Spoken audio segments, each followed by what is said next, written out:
हरे कृष्णा। कोई पराय धन खा करके भजन नहीं कर सकता। इसके ऊपर वीडियो है, ऐसे पराय धन क्या होता है और कौन सा धन खाने से भजन हो सकता है, भक्ति करना है हमको किस प्रकार जीना पड़ेगा, ये सभी ऊपर चर्चा करने के लिए चाह रहा हूँ और पूरा वीडियो आप देखना है। ऐसा ही शास्त्र में पद्म पुराण में इसकी वर्णन किया गया। पराय धन पर खा करके कोई भजन, कोई साधु, कोई भी व्यक्ति भजन नहीं कर सकता दूसरी की धन खा करके। इसलिए रूप गोस्वामी उपदेशामृत में अत्याहार प्रयास प्रज्वल नियमाग्रह जो बोले, ये 6 चीज़ ही भक्ति का बाधक है। अत्याहार प्रयास प्रज्वल नियमाग्रह जनसंग से लोन षडभी भक्ति विनश्यति। ये इसमें एक आता है अत्याहार, अधिक संग्रह करना, इकट्ठा करना। लोग धन के लालच में आकर के, भौतिक संपत्ति की लालच में आकर के पराय धन वैल्यू माना जाता है। जितना आवश्यकता है शरीर जीने के लिए, शरीर चलाने के लिए, इससे शरीर व्यतिरिक्त जो भी धन होगा वो माने अत्याहार में जाता है। अधिक संग्रह करना में, अधिक भोजन करना, अधिक संग्रह करना। ऐसे ही पराय धन के ऊपर जो धन ग्रहण करते, कोई लोग दूसरा का धन छीन लूँगा कि दूसरा प्रॉपर्टी छीन लूँगा, दूसरी की संपत्ति छीन करके अपनी जीविका निर्वाह करना, इसमें बुद्धि अशुद्ध हो जाता है, अपवित्र हो जाता है, उनकी सुधरता नहीं। इवन हम देखा जाता है समाज में जो इस प्रकार दूसरी की धन लूट की खाया है, पराय धन खा करके अपने बच्चे को सही संस्कार नहीं दे पाते, बच्चे में उनका असर पड़ता है।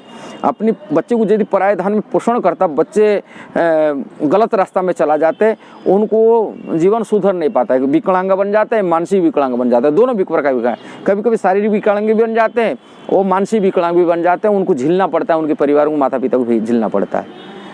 कारण ये पराय धन की इतना उसका असर, गलत असर पड़ता है, जिसके प्रभाव में बच्चे के भी अंदर संस्कार विहीन हो जाते हैं। अब भजन होना तो बहुत दूर बात है, बहुत कष्ट है।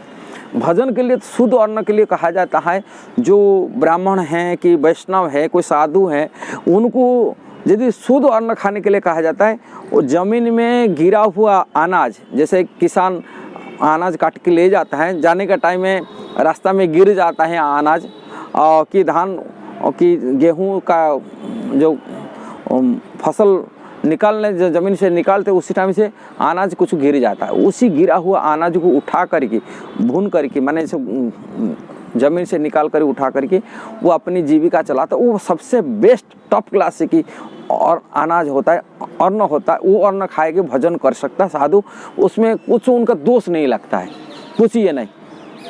और किंतु इसकी सेकंड क्लास होता है मधुकरी वृत्ति।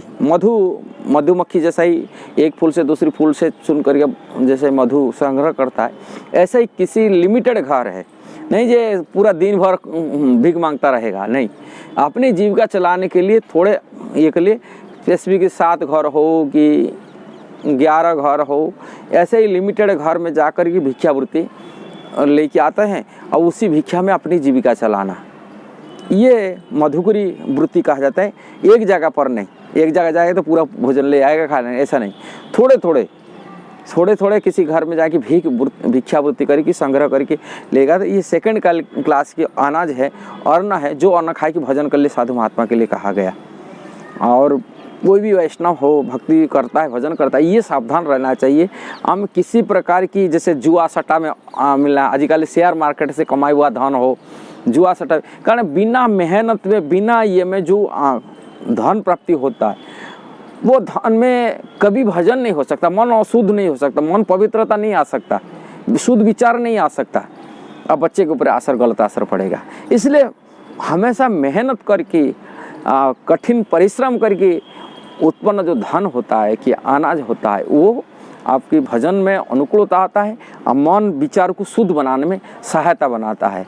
इसलिए हमेशा कठिन मेहनत में, ईमानदारी में, जैसा कहते हैं ना, कि इसमें ये करके आप भगवान को चढ़ा करके, अर्पण करके भगवान की स्वीकार, उनकी कृपा प्रसाद को स्वीकार करना चाहिए, जिससे भजन के लिए अनुकूलता पैदा कर सकता है। इसलिए वीडियो में आपको ज़रूर शेयर करना, सब्सक्राइब करना, लाइक कमेंट देना। हरे कृष्णा।